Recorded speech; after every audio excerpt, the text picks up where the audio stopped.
las personas que hacemos este grupo de investigación, que formamos parte de CIAL, y que esto inició a finales del año pasado y ha pasado durante estos primeros meses del año, formándose, gestándose y aportando ideas, y entre todos hemos construido este coloquio que es de gran ilusión, nos da gran ilusión a todos nosotros que se inaugure el día de hoy. Y pues por esto, muchas gracias a todos y a todas por el trabajo y el compromiso que han puesto en este proyecto. Cedo la palabra a mi compañera Ivy Sami, codirectora de este primer encuentro. Sí, muchas gracias, Cristina. Buen día, buenas tardes a todos los invitados, los participantes, nuestro comité organizador, por supuesto también a Cristina, y que me ha acompañado también en la codirección de este primer coloquio CIAL, y por supuesto al director del Centro de Investigaciones Históricas de América Latina, el doctor Manuel Schultz, que también, bueno, sin su apoyo, sin su acompañamiento no hubiese sido posible la realización del mismo, ¿no? Bueno, agradecerles a todos el entusiasmo, el interés por participar en este primer coloquio CIAL. Como lo ha dicho o lo ha mencionado anteriormente Cristina, es un evento que reúne no solo a 16, bueno, a 12 destacados investigadores de 16 instituciones de 11 países. Entonces creo que en este sentido es también el plus de este evento, y sobre todo en esta dinámica que privilegia el debate, la reflexión, quizás que es lo que en ocasiones un poco se resta en otros espacios académicos, ¿no? Entonces, bueno, reitero ese honor que es para nosotros acogerles en este primer coloquio CIAL, y por supuesto les deseamos a todos mucho éxito en las participaciones y en las intervenciones que se gestarán a lo largo de estas 2 jornadas. Bueno, muy bienvenidos. Pues muchísimas gracias, Ivy, y vamos a dar paso a nuestra primera mesa, que lleva por título Reconocimiento de las Independencias y Fuerzas Armadas en las Nacientes Repúblicas. Esta mesa la va a moderar nuestra compañera Rocío Castellanos, que pertenece a nuestro grupo de investigación CIAL de la Universidad Jaume I, y bueno, ella dará paso a presentar a los ponentes de esta mesa. Adelante, Rocío. Hola, buenos días a todos. Muy agradecida por la invitación, y también muy agradecida a los participantes, a los 3 panelistas que tenemos en la primera mesa, que se titula Reconocimiento de las Independencias y Fuerzas Armadas en las Nacientes Repúblicas. Entonces, paso a presentar a los panelistas y también hablarles un poco cómo va a funcionar la dinámica del desarrollo de la mesa. Tenemos en primer lugar a Carlos Díaz, historiador de la Universidad Nacional de Colombia, maestro y doctor en historia por el Colegio de México, con una tesis sobre economías de guerra de Hispanoamérica 1776 a 1821. Ha sido ganador del premio a mejor investigación en historia, otorgado por el Instituto Colombiano de Antropología e Historia, ICAT, en el año 2023. Actualmente es profesor de la Universidad de Bogotá, Jorge Tadeo Lozano. Bienvenido, Carlos. Nos acompaña también Carlos Saldaña, licenciado en Historia por la Universidad de Guanajuato, maestro en Historia por la Universidad Michoacana San Nicolás de Hidalgo. Recibió medalla Ignacio Chávez al mérito académico durante su posgrado y entregado por la misma universidad. Además, ha recibido el Premio Nacional INER Ernesto de la Torre Villar en el año 2022 por su investigación histórica sobre la independencia y la primera mitad del siglo XIX. Actualmente cursa el programa en doctorado en Historia del Colegio de San Luis, con un proyecto sobre elecciones para gobernador durante el último tercio del siglo XIX en Guerrero. Y por último nos acompaña la profesora Romira Pereira Villanueva, graduada de la Universidad de Cuyo, con máster en Historia en el Mundo Hispánico, las Independencias en el Mundo Iberoamericano, de la Universidad Jaume I, de la generación 2022, y especialización en docencia universitaria de la Universidad de Cuyo. Es además profesora universitaria. Bienvenidos a los 3. Bueno, ahora quería comentarles cómo va a funcionar el desarrollo de la mesa. Tenemos dos, como ya se les había comentado a ustedes y se les había participado, tenemos dos preguntas en las cuales va digamos, a generarse la discusión, el debate en la mesa número 1 y a ver si les dejo. Cada una de los panelistas va a tener la posibilidad de desarrollar la respuesta a esta primera pregunta en 10 minutos. Posteriormente tendremos una pequeña ronda de respuestas, preguntas si tenemos, y pasaremos a la segunda pregunta bajo la misma dinámica, 10 minutos para cada uno. También quería hacerles la observación que el turno de las intervenciones para la primera pregunta está como viene en el cartel, es decir, Carlos Díaz va de primero, Carlos Saldaña nos acompañará de segundo y Romira Pereira en la tercera intervención. Para la segunda pregunta iniciaremos de atrás para adelante. Ya les haré las indicaciones para que, como digamos, el debate sea mucho más dinámico y tengamos las mismas posibilidades de responder a los interrogantes. ¿Alguna pregunta hasta ahora? Bueno, les quería compartir aquí para que lo viéramos antes de quitarlo de manera muy rápida. La primera pregunta, que es, ¿qué desafíos implicó el reconocimiento de las independencias en América y en Europa? Yo sé que ustedes lo tienen, pero quería que los participantes que nos acompañan hoy, a quienes les agradecemos que estén el día de hoy aquí acompañándonos, pues tuvieran la posibilidad de verlo y también podamos reflexionar. Al final, como les dije, de cada ronda podremos hacer alguna intervención, pero damos inicio entonces al profesor Carlos Díaz. Carlos Díaz, ¿qué desafíos implicó el reconocimiento de las independencias en América Latina, en América y Europa? Buenos días en América y buenas tardes en Europa. Primero, muchas gracias a Cristina Fonseca y a Ibizani Rodríguez por la organización de este encuentro, que como acaban de decir ustedes es iberoamericano, hay la presencia de varios países y universidades. También le doy las gracias a Rocío Castellanos por la amable invitación a formar parte, a mi compañera y a mi compañera de mesa y a quienes nos están viendo en vivo y nos van a ver en una grabación. Sobre la primera pregunta, lo primero que debo decir es que yo no soy un especialista en este tema del reconocimiento de las nuevas naciones por los antiguos estados, digamos, europeos y los Estados Unidos, que lleva unas décadas adelante de las revoluciones hispánicas. Pero, digamos, a partir de cierto estudio de ese periodo, considero que dadas las profundas heridas que generó la guerra de independencia en las sociedades hispanoamericanas y también con sus lazos con Europa, considero que algunas de las dificultades que generó este proceso de reconocimiento pudieron estar relacionadas, primero, con el pago de los préstamos, tanto internos como externos, que generó el financiamiento. Fue una guerra, digamos, costosa, que se mantuvo aproximadamente 15 años. En algunos lugares fue más largo y más sangriento que en otras, pero requirió numerosos esfuerzos ordinarios y extraordinarios en términos financieros, y los préstamos internacionales e internos fue uno de ellos. Aquí también se trata de reconocer la deuda, no solamente reconocer la independencia. También hubo indemnizaciones por confiscaciones de bienes, que fue otro mecanismo de financiamiento y también generó sentimientos de venganza y exigencia de justicia por parte de muchos de los emigrados, que primero estuvieron en el Caribe o otros en Europa, o se movían continuamente, dependiendo de sus alianzas y filiaciones políticas. También creo que hubo una dificultad en las maquinaciones políticas que generaron las facciones opuestas a los gobiernos de turno. Algunos estudiosos, por ejemplo, Daniel Gutiérrez, cuando hace un análisis sobre la publicación de la historia de la revolución, de José Manuel Restrepo, él muestra claramente cómo había en cierta medida una lucha historiográfica y cómo se publicaron varias historias o relatos de nación en ese momento, dependiendo del tipo de Estado que se quería construir.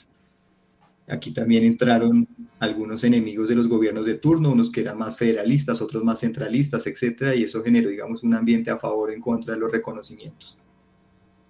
Y finalmente, que también creo que es importante si el cumplimiento o el incumplimiento de los acuerdos y negociaciones que llevaron al final de la guerra pudieron haber permitido facilitar, dificultar o restringir ese reconocimiento que tuvo distintas cronologías en cada país. Algunos fueron más exitosos y lo lograron más rápido, y otros tuvieron que esperar un poco más de décadas para ser reconocidos por los países europeos y por España e incluso por el Vaticano.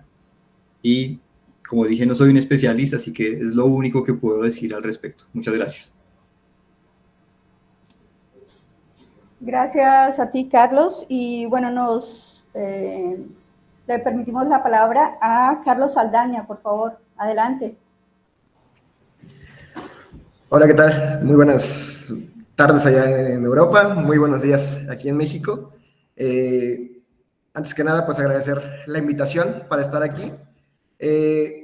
Igual que mi tocayo y colega, suscribo, no me considero realmente un especialista en estos temas, pero voy a intentar responder precisamente desde lo que yo conozco y sobre todo de la parte que más he trabajado y un poquito aterrizando en la región en la que yo he desarrollado mis trabajos.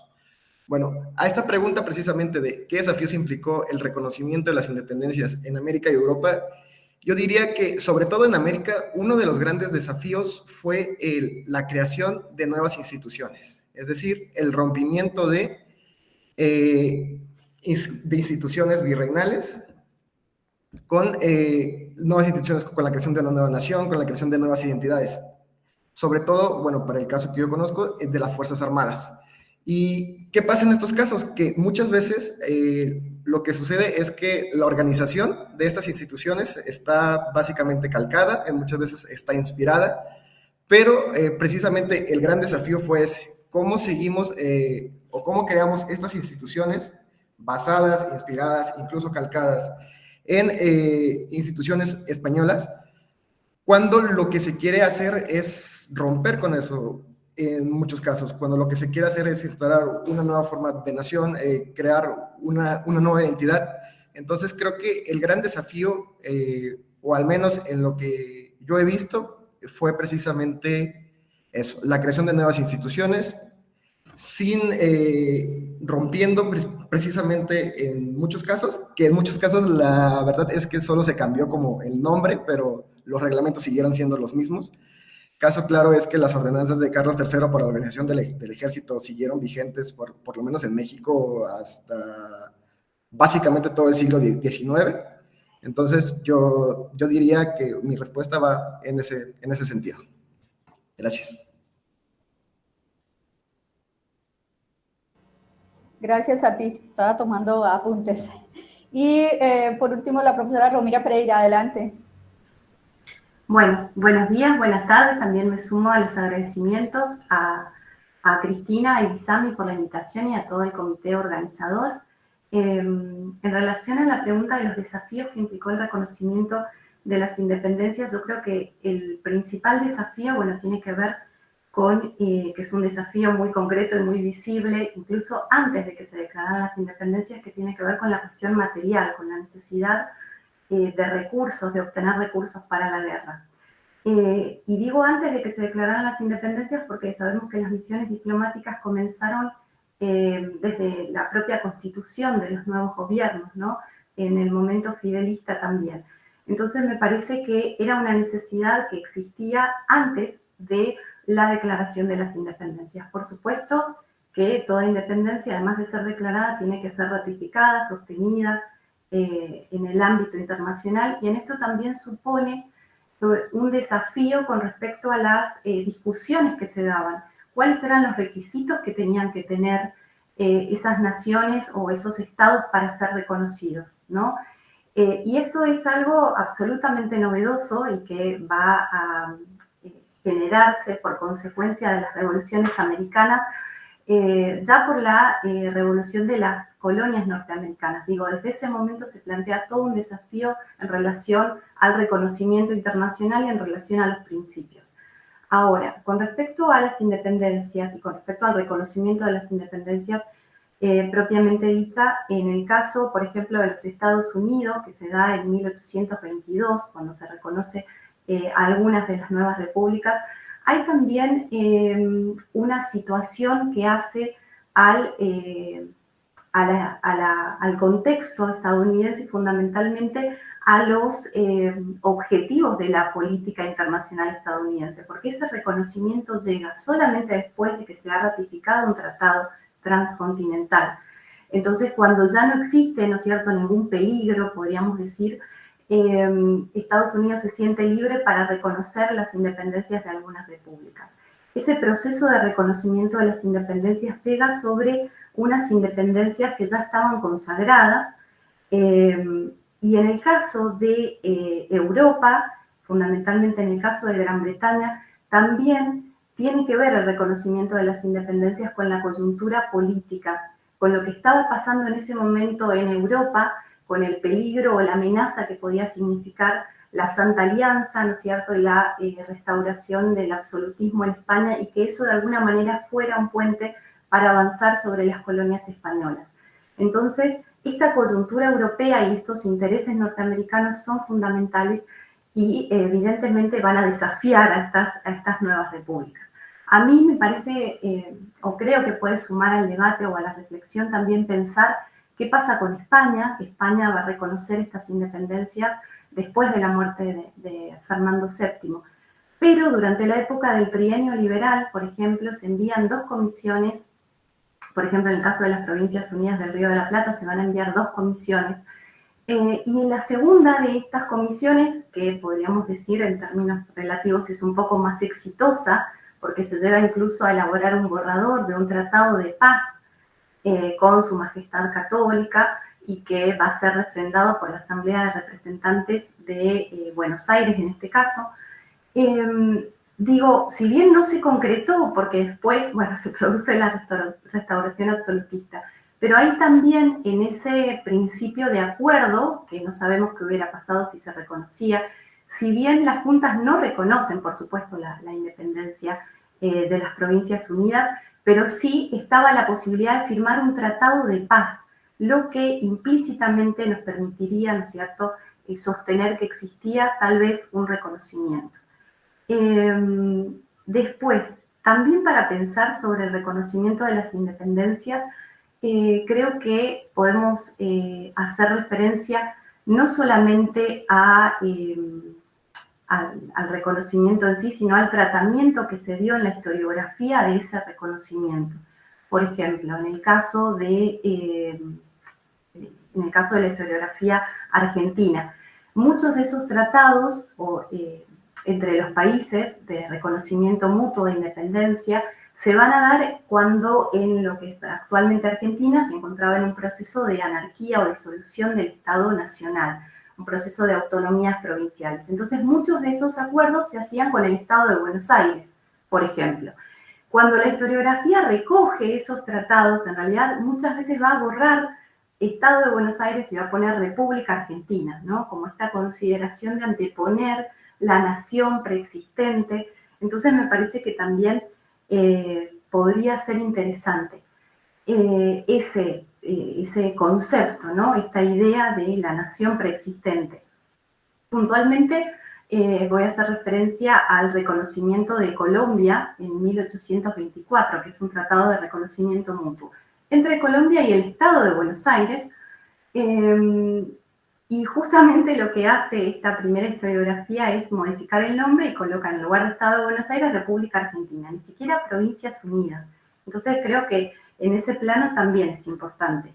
Después existe una historiografía, posteriormente de la historiografía nacionalista, una historiografía también más crítica de estos procesos de reconocimiento y de las misiones que se van a enviar para conseguir este reconocimiento. Y esta historiografía tal vez más crítica hace referencia a que incluso después de la declaración de la independencia era bastante común que muchas de las misiones o de los enviados pudieran, en cierta manera, ofrecer estos gobiernos a príncipes europeos. Entonces la historiografía es bastante crítica, por lo menos la historiografía argentina, la historiografía revisionista, con respecto a esta especie de entreguismo, ¿no?, de las nuevas repúblicas Pero creo que, bueno, es importante tener en cuenta que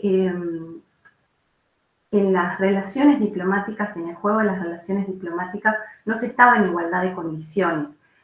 Las repúblicas o las nuevas repúblicas, las jóvenes repúblicas que querían insertarse en este concierto internacional o que necesitaban el reconocimiento internacional, no estaban en igualdad de condiciones.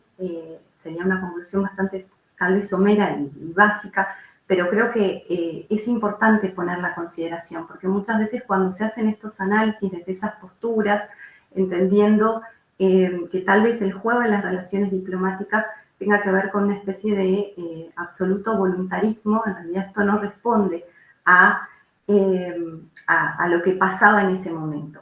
Así que bueno, considero que el reconocimiento de las independencias tuvo que ver con la coyuntura política europea, podría hacer como una pequeña síntesis, con la coyuntura europea y también con los intereses norteamericanos. Así que entiendo que esa situación política europea es la que va a atravesar y va a determinar la demora en el reconocimiento y después el posterior reconocimiento. Excelente, profesora Romina. Gracias. Bueno, pasamos a una pequeña ronda de debate. No sé si tenemos preguntas, tanto de los asistentes como de los mismos participantes, los mismos panelistas. Hasta ahora hemos hablado sobre precisamente este desafío que implicó el reconocimiento de las independencias, pues pasó por el rompimiento de las relaciones con naciones europeas, el desafío de crear nuevas instituciones, el desafío de generar nuevos panoramas políticos dentro de estos nuevos estados, ¿no? En un ambiente tenso que sabemos que existía en todas esas recientes naciones, y también, bueno, pues hubo una toma, en algunos lugares hubo una toma del poder por parte de los criollos que no ameritó precisamente un gran cambio dentro de las instituciones, sino como decía el profesor Carlos Saldaña, más bien fue un reacomodo de estas instituciones bajo las mismas condiciones del antiguo régimen, ¿no?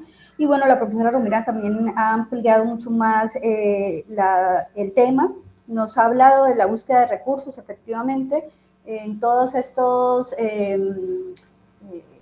nuevas comisiones que se armaron, parte de las tareas de estas comisiones que fueron hacia otros países, hacia Europa, hacia Estados Unidos, pues iban en busca de reconocimiento y también de la financiación, ¿no? Muy interesante el señalamiento que hace con respecto a la firma de tratados luego de la guerra, diría yo, ¿no? Como en un ambiente un poco más, menos belicoso, posterior a lo que sería el periodo de gran enfrentamiento de estas naciones en América.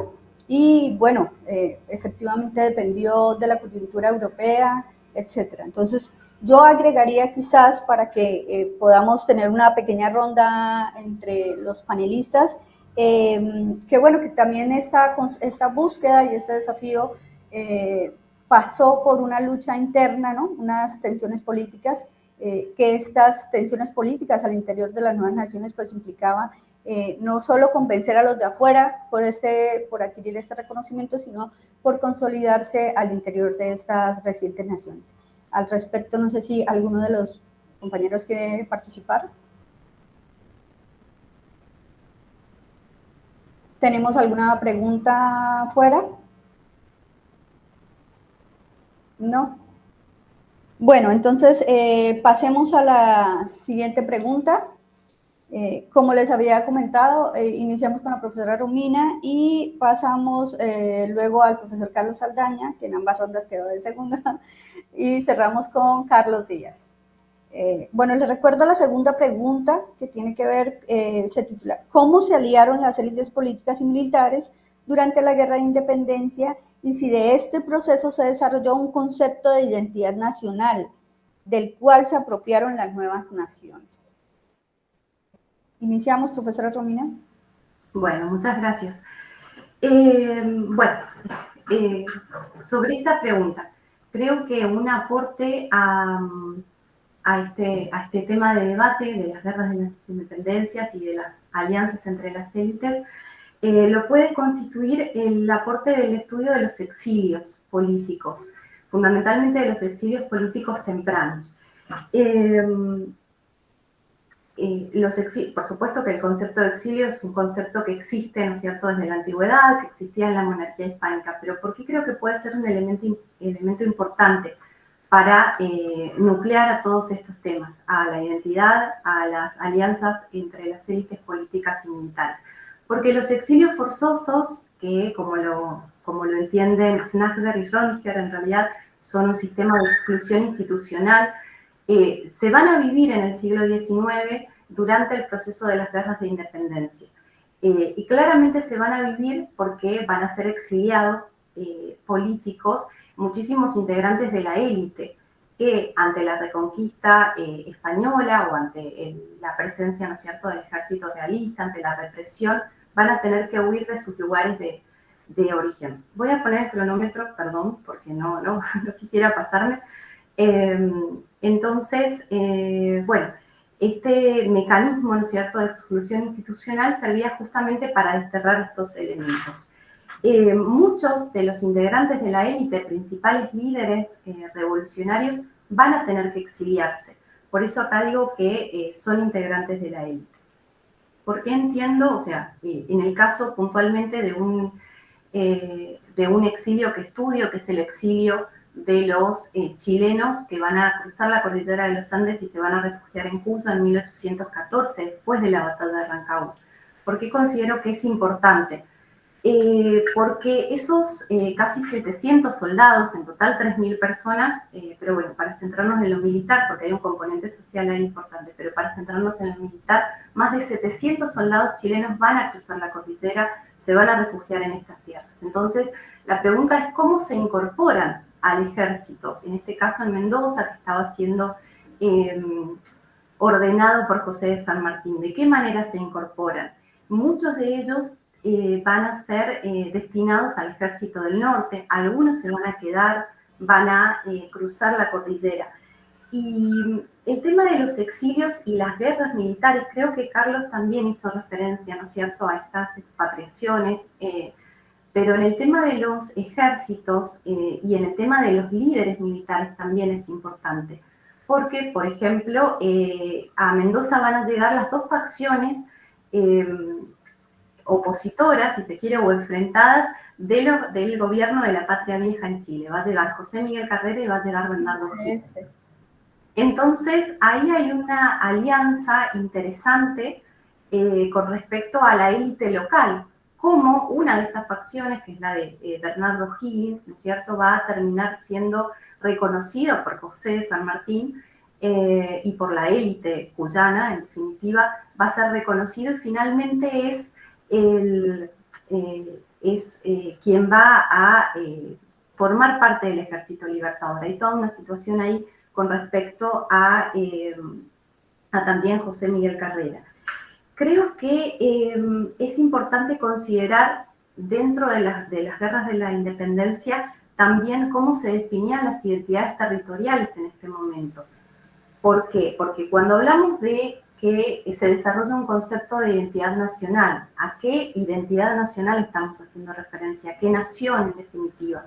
Que sabemos que la nación, y para esto nos puede servir la historia conceptual o la historia intelectual, hay importantes referentes de esta corriente en este coloquio, como Gabriel Entino, como Gabriel Cid, pero entender cuál era la nación para esos soldados que estaban en tierras extranjeras. José Miguel Carrera dice que este es un país extranjero, a pesar de que Chile hasta no hace mucho tiempo, de que Mendoza hasta no hace mucho tiempo jurisdiccionalmente había pertenecido a la Capitanía General de Chile. Entonces, me parece que ese también es un elemento importante, entendiendo que el concepto de nación tenía diferentes usos. Por un lado era la nación vinculado a la patria, al lugar de origen, y por otro lado esta nación en un sentido amplio, mucho más emotivo, si se quiere, al que podían hacer referencia, por ejemplo, José de San Martín o Simón Bolívar, que es otro caso puntual para analizar estos procesos de exilios políticos. Después, la presencia de un ejército extranjero, ¿qué implicaba en el caso del Perú, por ejemplo? ¿Qué podía suponer la presencia de un ejército extranjero, cómo la élite, ¿no es cierto?, recibía o evaluaba la presencia y sobre todo la presencia extendida de esos ejércitos.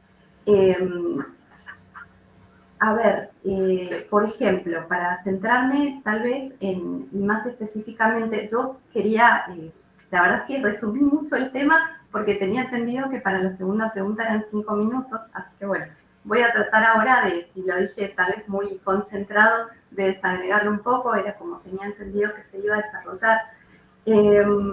Pero digo que esta condición errante que van a sufrir muchísimos o numerosos hombres integrantes de las élites políticas y militares durante la Guerra de la Independencia es un fenómeno que me parece importante analizar. Como ya dije, muchos de ellos eran soldados, otros, ¿no es cierto?, eran oficiales de carrera. Bueno, ¿qué va a pasar con esos oficiales? Creo que efectivamente existió una alianza entre las élites políticas y militares durante la Guerra de la Independencia. Creo que eso se puede observar en los procesos de exilios tempranos en el siglo XIX, puntualmente en el caso del exilio chileno en Mendoza, en la provincia de Cuyo. Creo que hay que tener en cuenta también las redes o los vínculos que tenían estos integrantes de la élite, ¿no? Y la posibilidad de ser incorporados o no. Y después, como preguntas o como reflexiones en torno a esto, bueno, por ejemplo, los chilenos que se incorporan al Ejército Libertador van a cruzar después a Chile en 1817 y en ese caso el ejército va a cambiar de nombre, va a ser Ejército Unido, va a cambiar de bandera. Bueno, ¿qué pasa con esa conciencia? Muchos de ellos vuelven, tal vez porque ya no sentían, ¿no es cierto?, ¿por qué se produce ese retorno? Lo mismo pasa con el ejército que se va a establecer en el Perú. Creo que son elementos importantes para tener en cuenta y entender también que en realidad la nación o la identidad nacional puede ser en realidad un punto de partida y no el resultado final. Entonces yo creo que si bien existían diferentes conceptos asociados a la palabra nación, creo que lo que es importante a lo largo de este proceso de las guerras de la independencia es la decisión o la voluntad de constituir una nueva nación, pero sin invocar o sin hacer referencia a otras naciones o a otras nacionalidades preexistentes. Muchas gracias, profesora. Ahora le damos la palabra a Carlos Saldaña. Muchas gracias. Sí, intentaré ser breve. Es muy interesante esta pregunta, es decir, ¿cómo se celebran las élites políticas y militares durante la Guerra de Independencia? Y bueno, si de este proceso es que se desarrolló algún concepto de identidad nacional. Adelanto que sí, pero primeramente hay que explicar precisamente cómo es que se pudieron aliar estas élites políticas y militares. En primer lugar, pues debemos de entender la organización estructural de algunas instituciones, por ejemplo, en el caso del ejército, de cómo estaba compuesto antes de la guerra y las transformaciones que tuvieron durante la guerra, tanto en el caso no hispano, en las dos facciones, que son la facción insurgente y la facción contrainsurgente, y luego lo que va a devenir en la trigerancia. Entonces, hay transformaciones muy importantes, pero también hay unas cuestiones que se mantienen. Antes de 1810, por ejemplo, en la Nueva España, el sistema de defensa estaba estructurado por zonas que eran las brigadas, pero estas no tenían una característica muy importante que después van a tener en la guerra las comandancias generales, que son la jurisdicción, es decir, que el mando que van a tener estos líderes militares va a ser sobre un territorio en específico y no sobre cuerpos armados específicos. Y esto va a permitir que la guerra sea muchísimo más dinámica, en el sentido de que se pueden mandar nuevas fuerzas, se pueden crear nuevas fuerzas y así es más fácil controlar todo por zonas, por territorios, sobre todo en zonas donde la insurgencia está más presente, como fue el caso de Guanajuato o como fue el caso del sur de México, que hoy es gran parte del estado de Guerrero.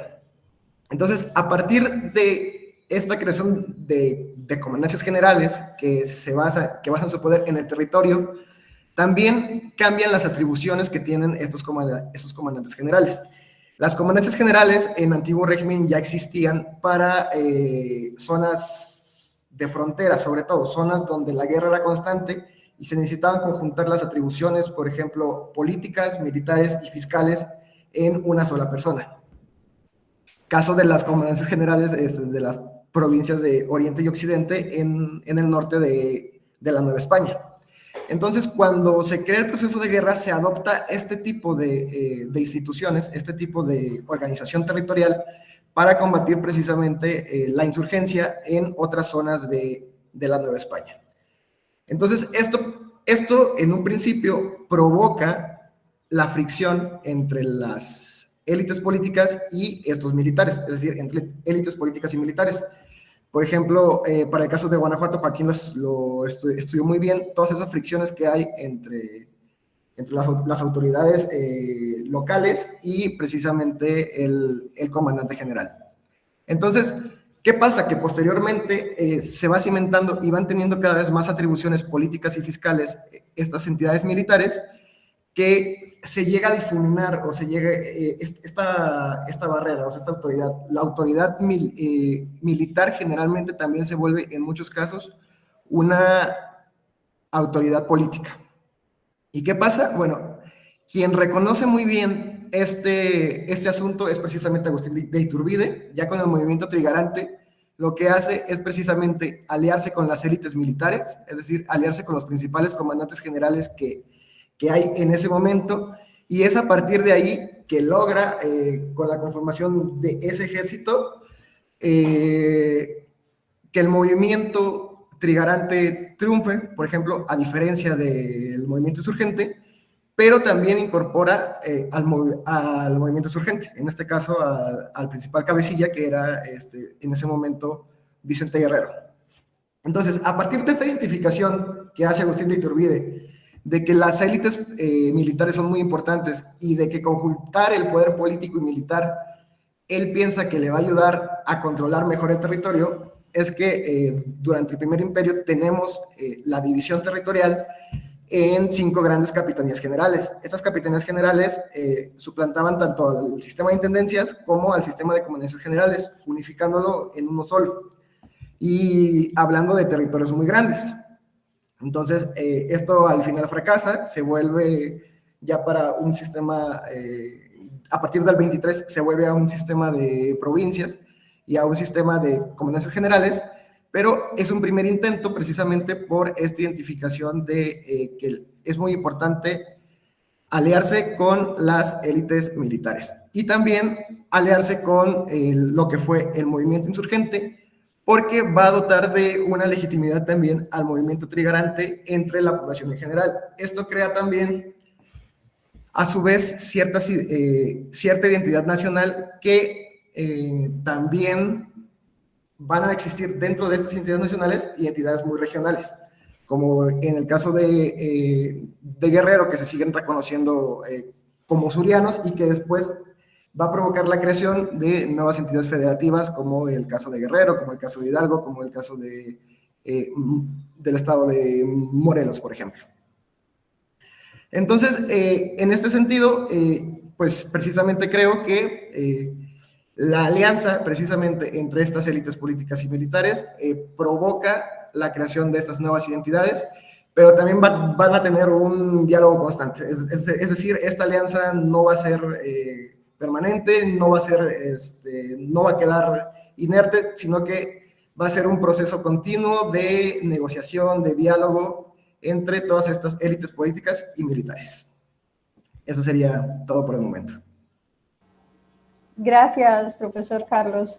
Y bueno, damos este cierre al profesor Carlos Díaz con la segunda pregunta. Adelante. Muchas gracias, Rocío. Para comenzar, lo primero que tengo que decir es que no es posible diferenciar claramente entre élites políticas y militares durante las guerras de independencia. Esta diferencia es artificial. Los militares ejercían poder político y los políticos tenían mando armado. Por otra parte, creo que esta distinción, si es que llegó a existir porque dije que es artificial, tendió a borrarse paulatinamente debido al ascenso político, fiscal y económico del estamento castrense, no solo durante las guerras de independencia, sino desde que se inició el establecimiento del sistema de intendencias en América Latina.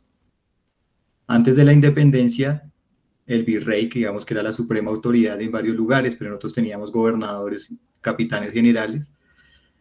El virrey era el capitán general, también era superintendente de Real Hacienda, presidente de la Real Audiencia, vicepatrono, entre otros empleos. Lo que hicieron los militares de la Guerra de Independencia y los que triunfaron sobre el proyecto monárquico después de 1821 fue dar continuidad a este modelo de concentrar poderes en una misma persona.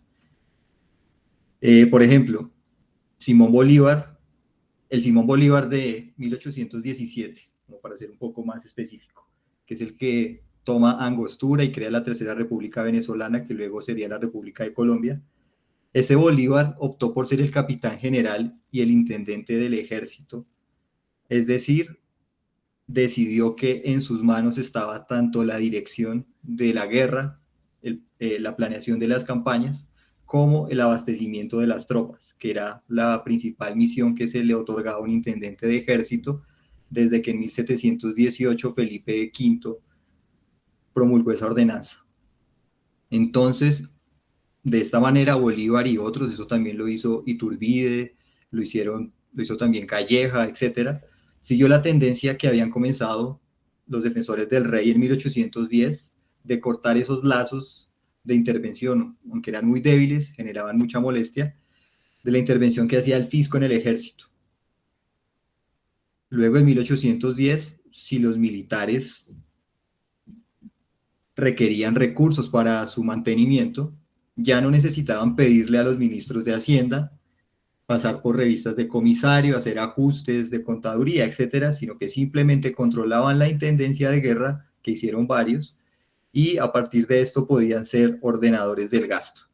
Entonces, esa diferencia, digamos, que vemos un poco más reciente entre élites políticas y militares, yo no la veo en esa época. Veo que son las mismas personas. De pronto esa, entre comillas, de civilización o de civilizar a los militares, de quitarles ciertos poderes que han adquirido, sucede más avanzado el siglo XIX y no es tan exitoso. El ejército es hoy la única institución de antiguo régimen sobreviviente que tiene casi que todos sus privilegios y fueros intactos. La iglesia, digamos que se le dio muy duro a partir de la segunda mitad del 19 y está un poco debilitada, pero el ejército todavía mantiene gran parte de eso, es el que en algunos países concentra la mayoría del presupuesto, tiene regímenes pensionales independientes, tienen su corte penal independiente, etcétera, cosas que crearon los Borbones y que fortaleció la guerra de independencia. En cuanto al segundo punto, de si este tipo de alianza creó identidad nacional, sí, yo creo que sí, pero ¿qué fue la guerra? La construcción de facciones políticas y armadas que generó esta guerra, lo que llevó a la generación de una identidad nacional. Si bien es claro que muy pocos se sintieron identificados con esa nación que se estaba gestando y que los militares estaban construyendo. En este caso, pertenecer a una nación, en principio, como también lo ha estudiado Clement Thibault y otros, era formar parte de un ejército que decía defender esa nación. Los resultados de la guerra, favorables o adversos, fortalecieron esa identidad, creó lazos intensos, había una camaradería que comenzó a verse de una manera más universal. Pero eso también, esta construcción no se hizo solamente por integración, sino también por expulsión. Retomando lo que se comentó antes del exilio, el desarraigo creó también identidad nacional, tanto por quienes experimentaban el exilio, como Simón Bolívar, cuando estuvo en Cartagena y luego estuvo en Jamaica, y digamos que intentaba recuperar su proyecto político, como por el diseño de muchas políticas de naturalización para evitar, digamos, que en cierta medida se les filtraran defensores de la monarquía a partir de 1810. En cuanto a las poblaciones no armadas, que no formaban parte del ejército, etcétera, su dependencia de la autoridad bélica también generó asimilación. En muchos lugares, debido al ascenso del Estado marcial, como dije antes, no quedó más autoridad que la militar. Los militares se encargaron de eso, de desplazar a las autoridades y de ocupar esas vacantes en los cargos públicos. Entonces, debido a eso, los valores que representaba el estamento castrense se asociaron con la identidad nacional que esos comandantes estaban construyendo naciones. Entonces, para resumirlo un poco, en una frase, la militarización creó naciones.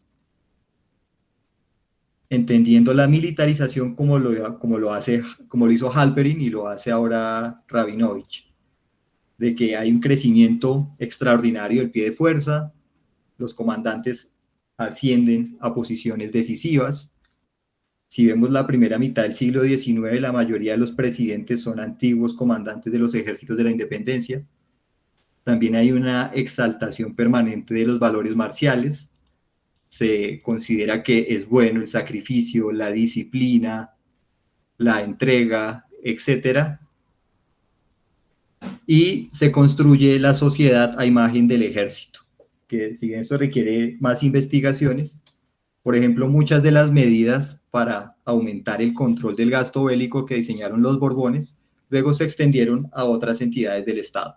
Entonces, durante todo el siglo XIX comenzamos a ver intendentes, comisarios, habilitados en muchas entidades que no tienen que ver con manejar recursos del ejército. Esta construcción nacional, sin duda, fue algo paulatino, progresivo, y que requirió un despliegue ideológico inmenso. Los militares que ocupaban, digamos, el mando del Estado, tuvieron que esforzarse por crear o elaborar una pedagogía que produjera ese sentido de pertenencia nacional. Comenzaron a hacer conmemoraciones, efemérides, desfiles, publicaciones, etc. Y en estas, la idea básica es que la nación, la cuna de la nación son los cuarteles. Que, digamos, debido a cierta decadencia de los políticos, sobre todo cuando ganaron los centralistas, se consideraban que los federales eran una decadencia política que facilitaron la restauración monárquica después del 16. Estos militares defendían que si no hubiera sido por las armas, no hubiera sido posible la construcción de las naciones. Sin embargo, a pesar de estos esfuerzos permanentes, no fue rápido ni fácil desmontar las identidades corporativas y regionales que existían antes de 1810. Y eso tomó varias décadas. Y de aquí el gran esfuerzo o las revoluciones liberales de mitad del siglo XIX que enfilaron sus armas contra varias corporaciones, aunque la más afectada fue la Iglesia. Finalmente, también es importante decir que a pesar de ese gran esfuerzo de construcción nacional por parte de los militares, numerosas personas fueron excluidas de la ciudadanía, formalmente. Había ciertos requisitos que pocos cumplían para ser ciudadanos, entonces también era muy difícil que esas personas que estaban separadas, excluidas, se sintieran parte de esa nación que estaban construyendo los militares. Y ya, no digo mucho, no más. Gracias, profesor Carlos Díaz. Y bueno, quisiera preguntar si hay cuestionamientos, si hay interrogantes. Entonces, Ibizami, abrimos la ronda de preguntas. ¿Les parece bien? Sí, por favor. Las que se generen por parte del público, ya sea de manera escrita, de manera... Tenemos una primera pregunta por parte de Milagros Martínez. Por favor, Milagros, adelante. Hola, buenas tardes con todos. Yo tengo una pregunta bastante concreta. Se habla mucho de lo que es la identificación con la nación. Se habla mucho, o sea, se menciona mucho el término de la nación. Sin embargo, mi pregunta es, ¿qué cosa es lo que se entiende en ese momento por nación? Ya que de un lado no hay territorios todavía definidos y de otro lado existen tales conflictos dentro de lo que después van a pasar los estados-nación, o sea, de lo que van a pasar a ser los estados-nación, que incluso se puede hablar de conflictos regionales dentro de esto. O sea, no hay un concepto de nación unificador en un comienzo. En el caso del Perú vamos a tener la unión con Bolivia, o sea, hay el Estado peruano-boliviano. del otro lado se tiene a Chile, donde el embajador austriaco en Brasil está diciendo que hay tales conflictos que Chile se puede dividir prácticamente en 3 países. De otro lado tenemos con el mismo Bolívar el asunto de que es Venezuela, Colombia y Ecuador. O sea, ¿cuál es el concepto de nación y qué cosa es lo que se está construyendo? ¿Qué identificación está habiendo? En Argentina no es tan diferente porque tenemos a Buenos Aires y están las provincias unidas de alrededor después. Entonces, ¿qué concepto de nación hay y realmente con quién es con quienes se están identificando los militares? Muy bien, Milagros, gracias. Le damos la palabra a Joaquín Espinosa. Adelante. Muchas gracias, Rocío, y gracias a los participantes. Una muy entretenida e interesante mesa. Yo también justo va en el sentido de lo que dice Milagros, que tanto al plantear en estos primeros momentos, a partir de 2021, el trienio y las independencias ya propiamente dichas, que tanto hablamos del Estado, en realidad, de la formación del Estado y no de la nación, que poco a poco va a ir tomando forma a lo largo pues, de los lustros y de las décadas posteriores, ¿no?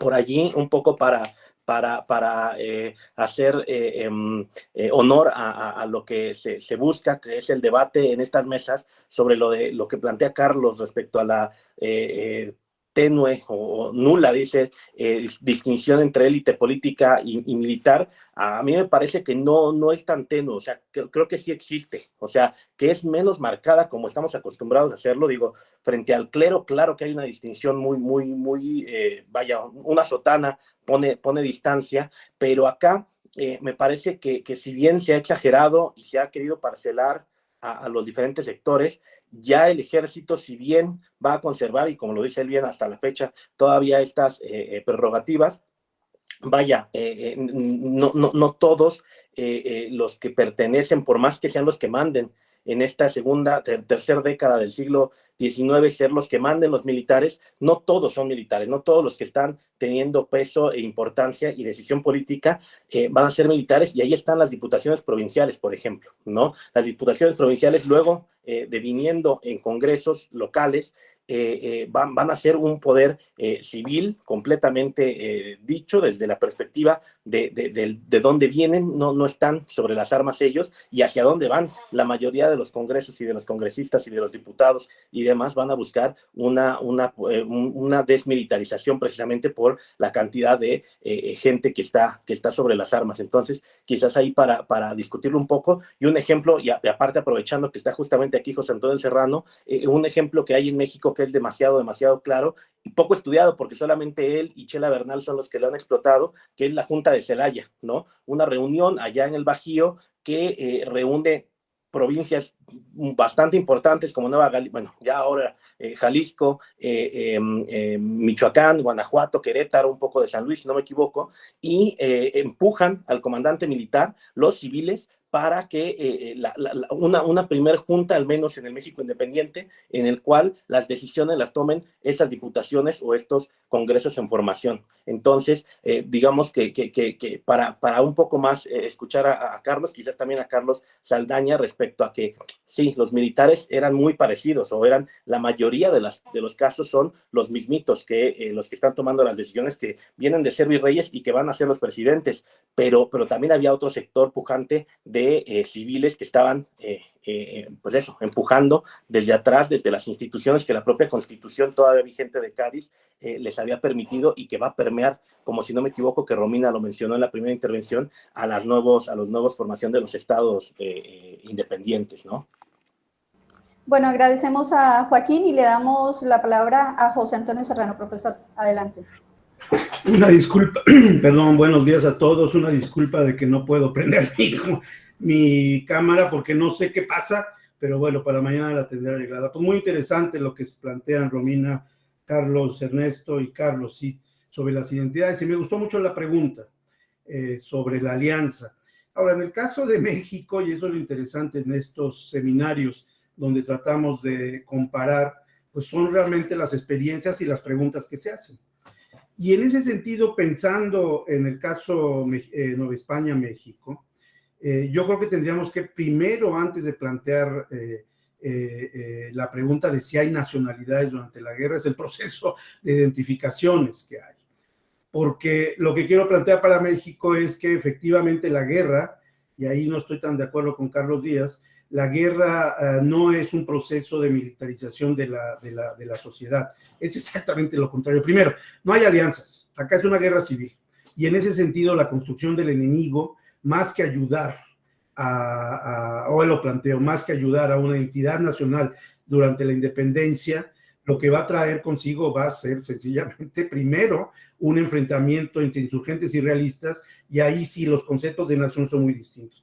Segundo, yo creo que, por eso no estoy de acuerdo tanto con Carlos Díaz, en el caso mexicano, las instituciones liberales, en general no nada más las gaditanas, y donde ponen el énfasis en el federalismo, ahí la construcción de la nación se da a partir de los estados, no a partir de un ente que podamos llamar la nación. El federalismo sí une en el caso mexicano, lo cual no pasa en Centroamérica.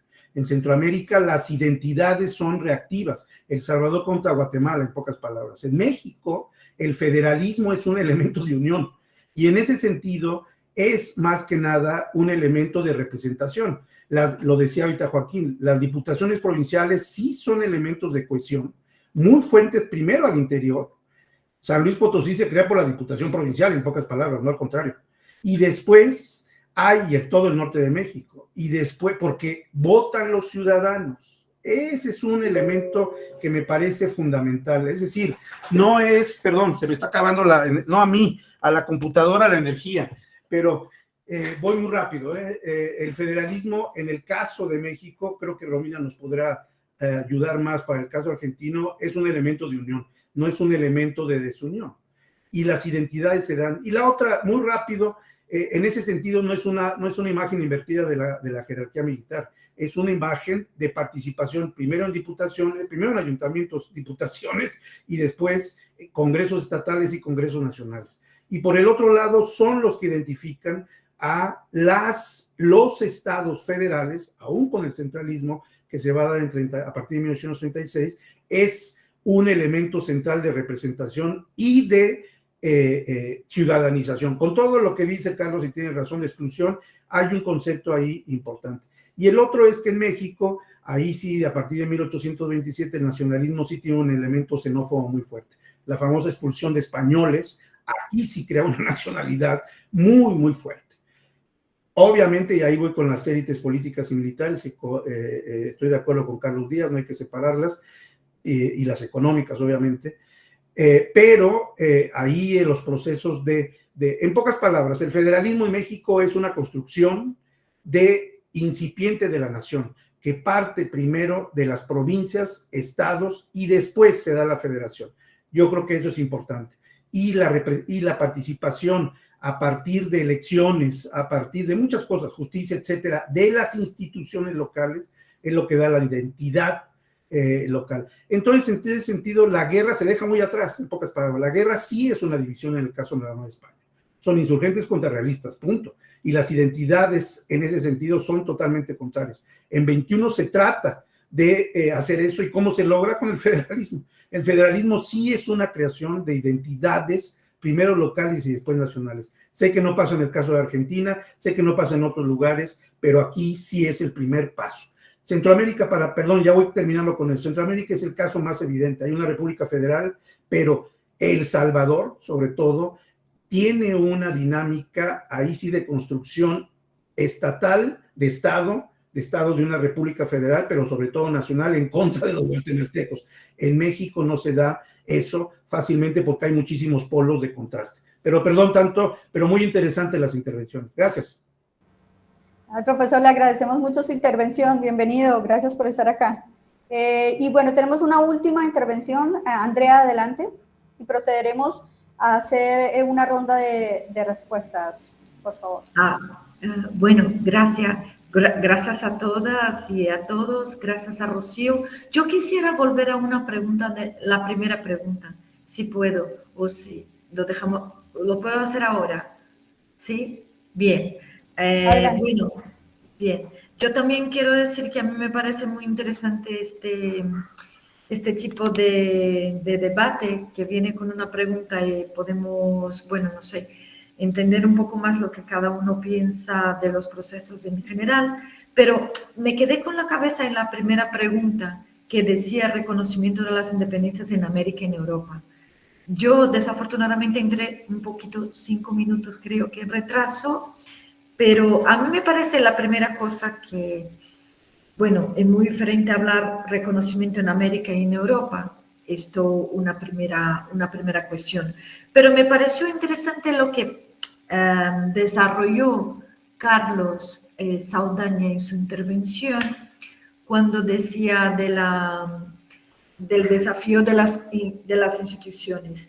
A mí me parece que más que instituciones, me parece que el problema también era, el problema mayor interno, era tener proyectos que tuviesen adhesiones. Esto pasó en todo caso, incluso en el caso de Brasil, que parece que no, muchos hoy van a decir que en 1822 o 24, cuando el emperador escribe prácticamente la primera constitución, esto no estaba asegurado, o sea, me parece que el gran desafío, uno de los grandes desafíos de las independencias en este momento es tener proyectos internamente que pudieran generar adhesiones, ¿no? O como sea, o algo así. Creo que esto es aún más previo de las propias...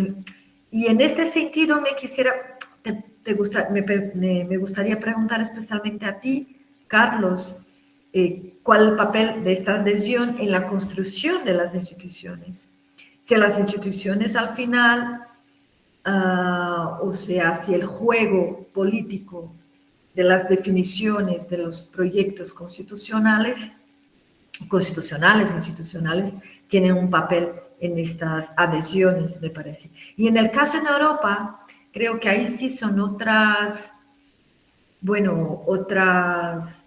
cuestiones, otra orden de cuestiones de alguna manera para reconocimiento de cada una. No sé, es lo que me suena. Y muchas gracias a todos. Es solo una cuestión general. Claro que por supuesto conteste, Carlos, lo que quieras. Ok, gracias. Bueno, tenemos, digamos, 5 grandes preguntas. Las he concretado en 5. No sé si comenzamos. Vamos a comenzar como hicimos la primera ronda. Carlos Díaz, ¿quieres intervenir? Vale, gracias Rocío, gracias a Joaquín y gracias al profesor José Antonio. Y también a la profesora Milagros. Entonces voy a comenzar con la pregunta de la profesora Milagros de qué entiendo por nación. Y que, retomando lo que había mencionado Romina, de las dificultades de dar una definición precisa en estos momentos, pues sus usos y significados son cambiantes. Yo básicamente me ataño en mis trabajos a una definición bastante amplia y que se pueda ajustar a ese momento. Entonces yo por nación en ese momento entiendo básicamente el soberano. Ese es el nuevo soberano que se construye y que reemplaza al rey, que es la fuente de los poderes. Entonces, el soberano en este caso para mí es quien hace las leyes, quien puede imponer contribuciones, quien puede declarar la guerra, quien puede acuñar moneda, quien puede nombrar embajadores, quien puede impartir justicia, entre otros poderes que se consideran soberanos. Y eso hace la nación. Y la nación está en la legitimidad precisamente de las organizaciones que se crean para materializar estos poderes. Y están todas las justificaciones normativas, etcétera. Ahí está la nación, años después se dirá que es el pueblo, etcétera, pero básicamente es el soberano. Y lo dejo ahí para no entrar, digamos, en discusiones de el catolicismo, el lenguaje, algunas costumbres, etcétera, sino el soberano, para, digamos, en cierta manera, estatalizar esa definición de nación. En cuanto a las preguntas de José Antonio Serrano y de Joaquín Espinosa, sí, digamos que para el caso mexicano es bastante claro que el desenvolvimiento de las instituciones republicanas que se van creando con la Constitución de Cádiz, digamos que tal vez ese sea el territorio americano más exitoso donde se implementa esa Constitución. En lo que conocemos como tierra firme fue limitado a Santa Marta, a Panamá, y en unos casos algunas como Maracaibo, etcétera, pero también como eran territorios tan contingentes, no fue muy amplio, sino que había muchas variaciones y no se aplicó de total manera. Entonces, en ese caso sí, elecciones, diputaciones, congresos, etcétera, y el federalismo construyeron la nación en cierta manera para ponerle un coto a la militarización que había sucedido antes de 1821. Es que lo que ocurre después de 1824 es algo notable, aunque hay, digamos, un éxito relativo en ciertos casos, en comparación con lo que sucedió con el federalismo en tierra firme, donde se experimentó muy temprano.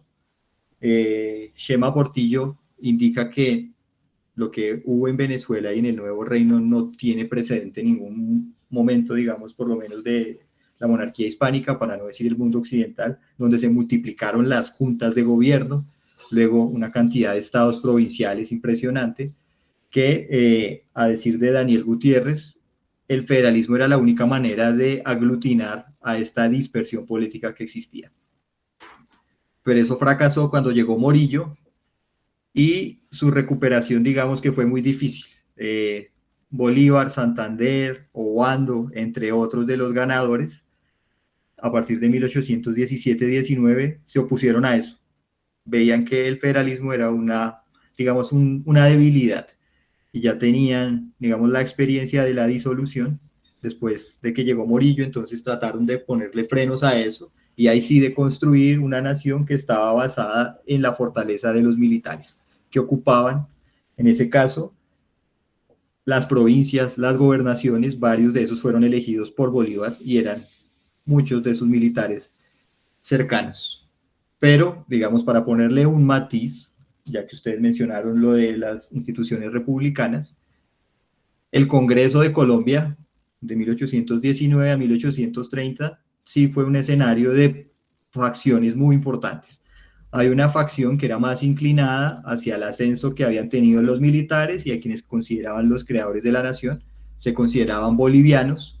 Todavía no se hablaba de bolivarianos, sino de bolivianos. Y había otros que eran en su mayoría neogranadinos, que a pesar de que muchos también eran militares, como Santander y como Obando, ellos procuraban ponerle coto a ese incremento del poderío militar.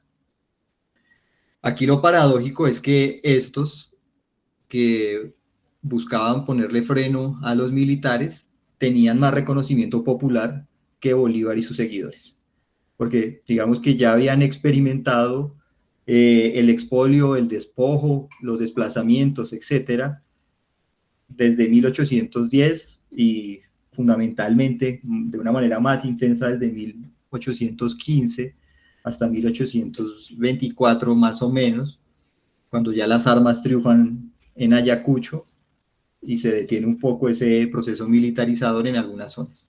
Entonces sí, creo que habría que mirar en ciertas instituciones que existen. El Congreso colombiano existió, pero de una manera más detallada y más precisa, ver cómo se conforman las facciones. Creo que eso también podría haber para el caso mexicano, cómo las diputaciones tuvieron intensos debates a su interior, etcétera. Si se crearon facciones, partidos, aunque decir partidos para esta época de pronto sea algo muy apresurado, y también en el Congreso mexicano, etcétera. Y aquí lo dejo. Muchas gracias. Bien, muchas gracias por respetar el tiempo, profesor Carlos. Y le damos la palabra a Carlos Saldaña. Adelante. Gracias. Intentaré condensar un poquito todo. Creo que todas las preguntas están muy imbricadas entre sí. Primero, yo creo que valdría la pena hacer la aclaración en que, y un poquito se puede prestar a una confusión, esta idea de los militares. Los militares no es una ideología. O sea, militares es una institución. Hubo una militarización de la política, sí, bastante fuerte durante la guerra, y permaneció después de ella en la mayoría de estos nuevos estados-nación, pero los militares son una organización, o sea, y no es un ente único. Es decir, hay instituciones dentro del propio ejército, dentro de las Fuerzas Armadas, hay varias instituciones, y muchas de ellas respondieron a facciones muy distintas. Entonces sí hay de repente proyectos de nación muy militarizados, pero no es algo único. Es decir, el ejército por per se no es un proyecto de nación. Y eso se va a vincular con lo que me preguntaba Andrea, precisamente de qué opino, que si es más importante esta idea como de la construcción de las instituciones o la constitución de proyectos. Yo creo que van de la mano, es decir, sí era importante tener un proyecto muy importante, pero también quienes se adherían a ese proyecto, sobre todo instituciones, sobre todo fuerzas militares, sobre todo fuerzas civiles, ¿quiénes eran quienes adscribían esos proyectos? Porque proyectos hubo muchísimos, es decir, para el caso mexicano hay una recopilación de Way Fowler inmensa de los planes, proyectos, adhesiones. Proyectos de nación hubo miles.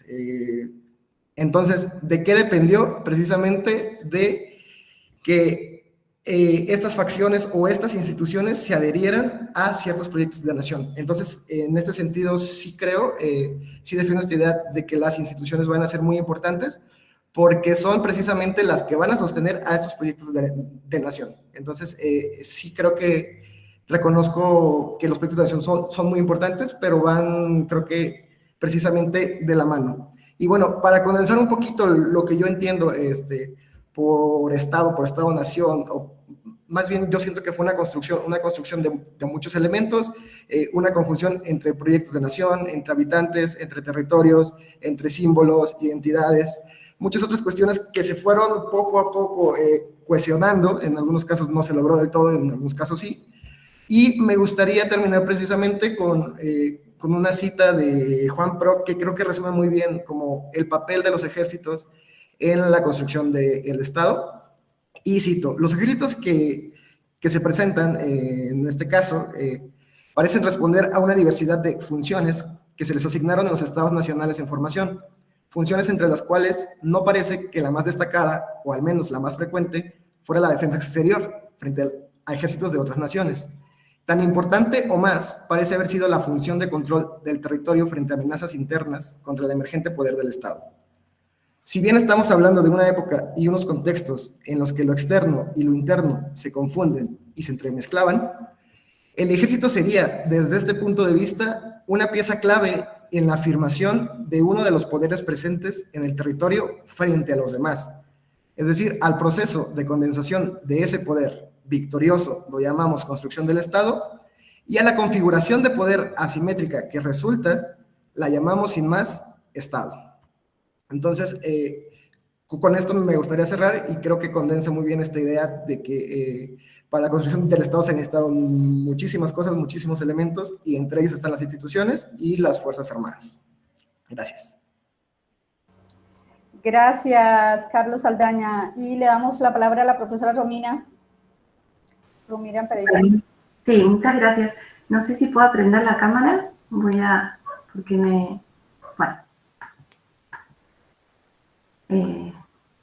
Pero sí se escucha, ¿verdad? Se escucha, profesora, muy bien. Bueno, gracias. Yo entiendo que algunas de las preguntas estaban orientadas claramente a mis colegas, pero en relación a lo que planteaba Milagros con respecto a qué era nación en ese momento, voy a hablar, por supuesto, desde las Provincias Unidas del Río de la Plata, desde cuáles serán los sentidos. Como dijo muy bien Carlos Díaz y también Carlos Ernesto, el concepto de nación es un concepto polisémico que tiene diferentes usos y diferentes sentidos. Y como todos sabemos, coexisten esos usos y esos sentidos en este momento. Entonces, por lo menos en las provincias Unidas del Río de la Plata, existe un concepto de nación que hace referencia al lugar de nacimiento, otro concepto que tiene que ver, y esto tal vez está vinculado con lo que mencionaba el profesor Antonio Serrano Ortega con respecto a Centroamérica, un concepto de nación que está vinculado con una población que comparte ciertos rasgos étnicos, ¿no? Y por otro lado, un concepto de nación ya sí más político, ¿no es cierto?, que tiene que ver con diferentes poblaciones que compartían leyes o que tenían obediencia, ¿no es cierto?, a un poder, una acepción mucho más política. Para esto, por lo menos en mi caso, me estoy basando en los aportes de la historia constitucional, de Noemi Goldman, de Fabio Wasserman, ¿no?, por mencionar algunos de los autores, Chiaramonte también. Y en las Provincias Unidas del Río de la Plata, entonces, lo que primaban eran estos sentidos y sobre todo el sentido político que se le asigna a nación. ¿Qué pasa? Durante la Revolución, entiendo que la nación aparece en el proceso de retroversión de la soberanía, de ausencia de un poder, aparece la nación como sujeto, ¿no es cierto?, de imputación soberana. Pero ese concepto de nación como imputación soberana entra también en tensión con el concepto de soberanía por parte de los pueblos y de las provincias, que también eran concebidas como sujetos de derecho.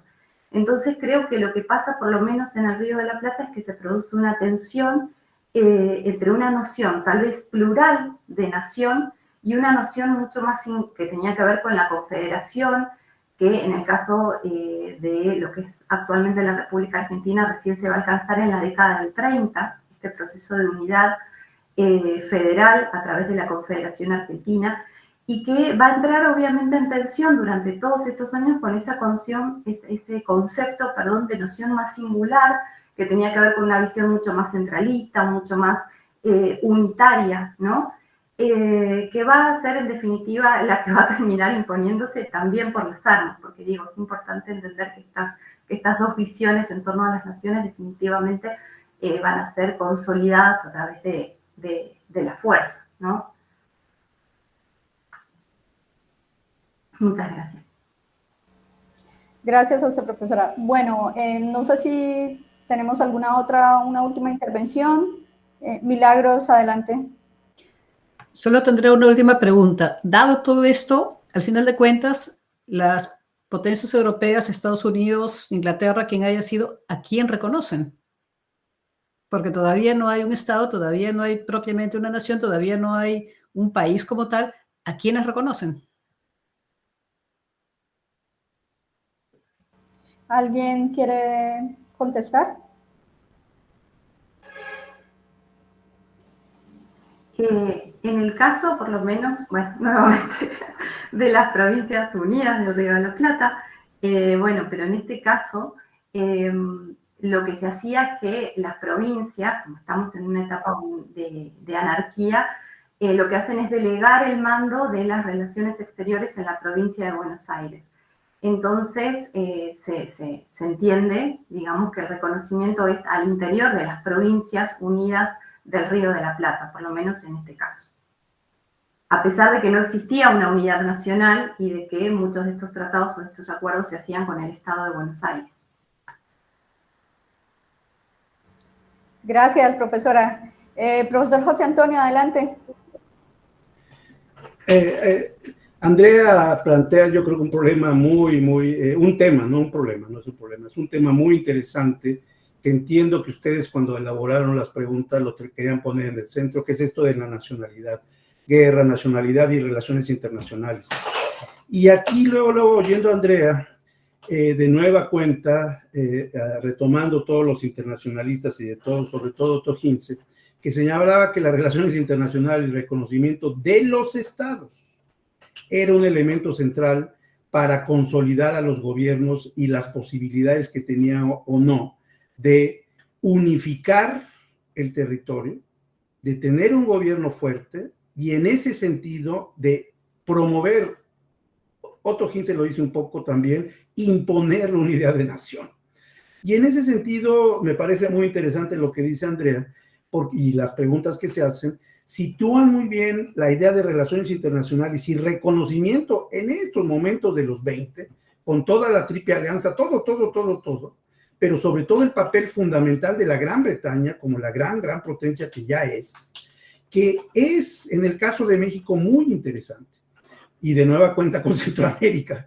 En el caso de México, el reconocimiento de Gran Bretaña y de Estados Unidos, pero Estados Unidos realmente no era la potencia, lo sabemos. Gran Bretaña reconociendo a México fortalece al gobierno nacional como la única instancia que puede o no representar hacia el exterior y hacia el interior. Al contrario de los federalismos, de algunos federalismos argentinos, otra vez lo digo, perdón, no son pedradas, sino Centroamérica, es que en México el reconocimiento de Gran Bretaña y el reconocimiento al gobierno federal le permite que estas tensiones que hay en todos los federalismos de gobiernos que se tratan de salir y tratan de negociar incluso préstamos, el gobierno mexicano, seguramente el brasileño también, en el momento en que lo reconocen, en ese momento el gobierno nacional se convierte en la instancia externa, pero sobre todo interna. Y en ese sentido, el federalismo es otro complemento. Si la pregunta es cómo se forma la nación, primero es el Estado, a final de cuentas, pero la nación, yo diría, el hecho de que Inglaterra sí reconozca a México como la instancia internacional, préstamos, diplomacia, militares, alianzas, todo, hace que el gobierno nacional se convierta en una instancia reconocida y que toda la pedacería que es el federalismo, para darle un nombre peyorativo, y más en Centroamérica, pues no se convierte en México en un elemento disgregador, sino de identidades comunes. De nueva cuenta, entonces relaciono internacional con interno a través del federalismo y un gobierno fuerte. Claro, no es tan fuerte como... Por eso se da el centralismo en México a partir de 36, porque consideran que no es tan fuerte. Pero el periodo clave para todo, creo que no sé si estoy exagerando porque yo me dedico a eso, pero el periodo clave para el nacionalismo de la primera mitad del siglo XIX sí es la Primera República Federal. De 20 a 35 es el momento que permite. Claro que después se va a Centroamérica, o sea, lo sabemos, se crea su propia república, se va a Texas en 36, etcétera, todo lo que quieran, pero el cuerpo central territorial de la Nueva España se conserva. Es gracias al federalismo, gracias a la representación local y gracias al reconocimiento internacional. Yo creo que en ese sentido la pregunta que está en el fondo de esta mesa del nacionalismo, pues es primero cómo se consolida el Estado, qué tipo de Estado tenemos y qué tanto puede imponer o no frente a corporaciones que incluso vienen de antiguo régimen. Hablando lo que decía Andrea, a mí lo más interesante es que la identidad, Andrea, de alguien que está en Michoacán, Dolores o en Yucatán, es su identidad como integrante de un obispado, ni siquiera como integrante de una intendencia, provincia. Entonces, esa yo pondría también, pero ya es demasiado. Así que gracias, pero ya me callo. Gracias, profesor. Además me hizo pensar justamente en eso. Creo que, por ejemplo, en el caso venezolano, la negociación era inminente con Holanda, con, por supuesto, Gran Bretaña, con otras potencias, digamos, de ese momento, porque ese era el comercio, dependía de ello la subsistencia de la nueva nación, ¿no? Del nuevo Estado. Entonces, hacia allá van a ir las primeras comisiones, pero bueno, eso es otro tema. Sin embargo, me parece muy interesante porque precisamente se construía desde lo local y también en algunas regiones esa localidad, ese fortalecimiento de lo local generó una cohesión, digamos, territorial que dio cuerpo a estas recientes naciones. Y tenemos una última intervención de Joaquín Espinosa, adelante. Todavía por ahí está la profesora Andrea. Y bueno, mira, Carlos quiere comentar. Voy a ser muy breve. Y es que lo que menciona José Antonio sobre la atracción comercial precisamente que va a tener Inglaterra y el interés de comerciar, va a estar completamente del otro lado, algo que la profesora Cristina Fonseca seguro que está igual que yo queriendo escucharles, a Romina particularmente, respecto a el otro polo, que es obviando a España, ¿no? Como tiene que ser España, evidentemente, hasta que no muere Fernando VII, no va a querer saber nada de esto, pero el Vaticano, ¿no? El Vaticano sí como un Estado con poder propio, digámoslo así, pero sobre todo la injerencia del tema de lo religioso, ¿no? Se van a ir muriendo poco a poco los obispos hasta finales de la década de los 20, entonces el poder fáctico de su Estado, pero sobre todo el simbólico espiritual, va a ser importantísimo y va a ser una determinante para que no solamente España España, Vaticano, Santa Alianza, sino que el resto de países católicos no tengan un peso, no tengan una independencia en términos de poder o no reconocer a los reinos americanos. Las bulas y todo esto, todas las condenas a las independencias y la búsqueda del apoyo de la reconquista va a ser una determinante para todos ellos, ¿no? Entonces, quizás en el otro polo de Inglaterra y de los propios Estados Unidos, que ya decía José Antonio, no son tan importantes, pero bueno, a final de cuentas es alguien fuera del contexto iberoamericano que reconoce inmediatamente a estos países, a México no como imperio, pero sí ya como república, y que va a tener, decía yo, el Vaticano como que ese peso específico, ¿no? Solamente es como aventar esto más al debate. Gracias. Gracias. Y quiere hacer una última intervención, Andrea. Oye, Rocío, muy brevemente. No, ya está subrayado lo que yo planteaba por ti, por José Antonio, por Joaquín, pero quisiera ir un poquito más al punto de decir que estoy de acuerdo con todos los tres que hablaron ahora acerca de esta importancia, pero a mí me parece que hay un punto de relación entre este reconocimiento, a quién se va a reconocer, y también la creación de nuevas instituciones. Yo doy un ejemplo para que tenga una idea de lo que tengo en la cabeza. Yo me acuerdo que la emperatriz austríaca, que estaba en Brasil, cuando escribe a su padre, después de la independencia de Brasil, solicitando el reconocimiento de la independencia de Brasil, describía las instituciones como geniales. O sea, ¿qué instituciones? Lo cuanto el reconocimiento es importante para dar nombre a las cosas que se hacían aquí, así, o sea, no exactamente el reconocimiento interno, o sea, de la América, de Europa van a ser lo mismo. Quizás estén casi que en una lucha, porque se reconocería lo que se podría imaginar como pasible de ser reconocible.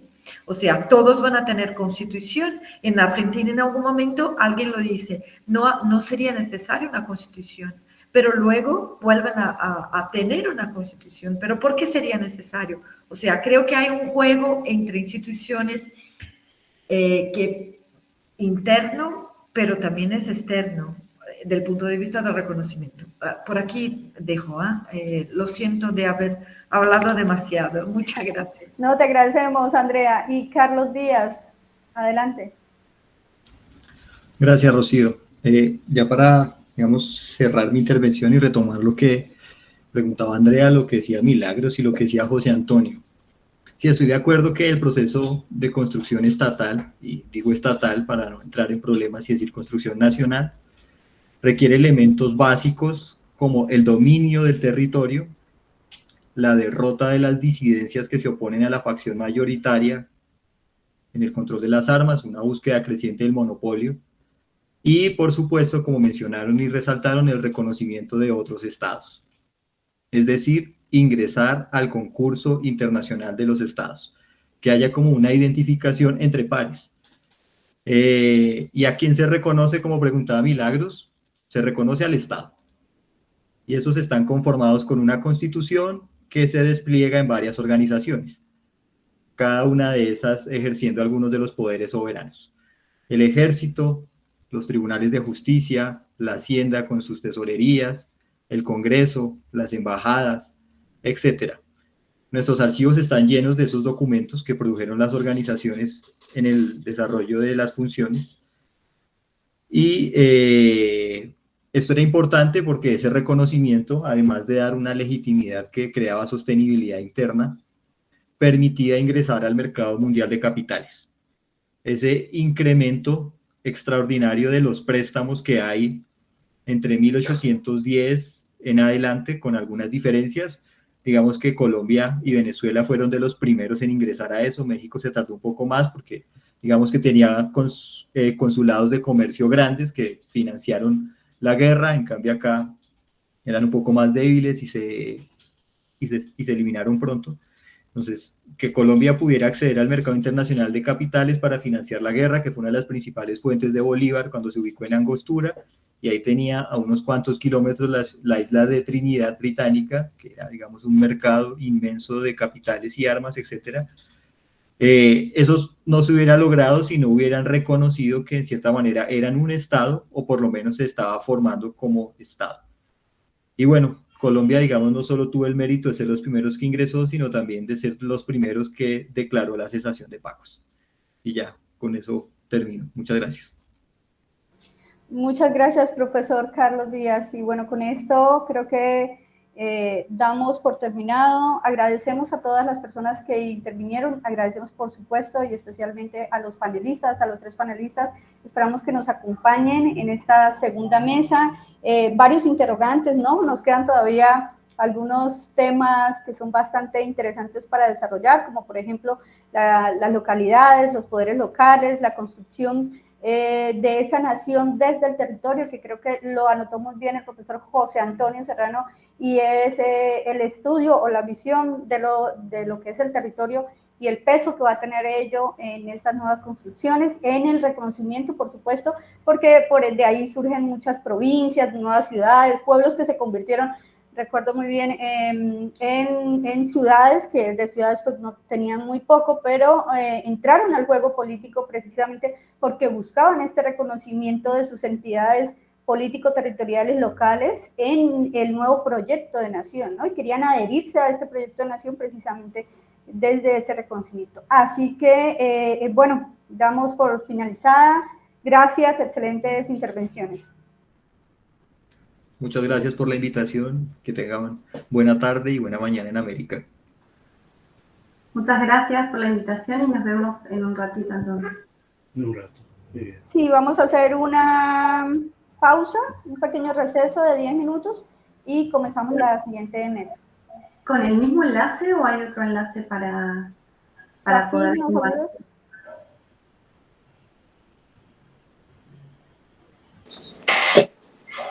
Mismo enlace para hoy e incluso para mañana también. Bueno, muchas gracias.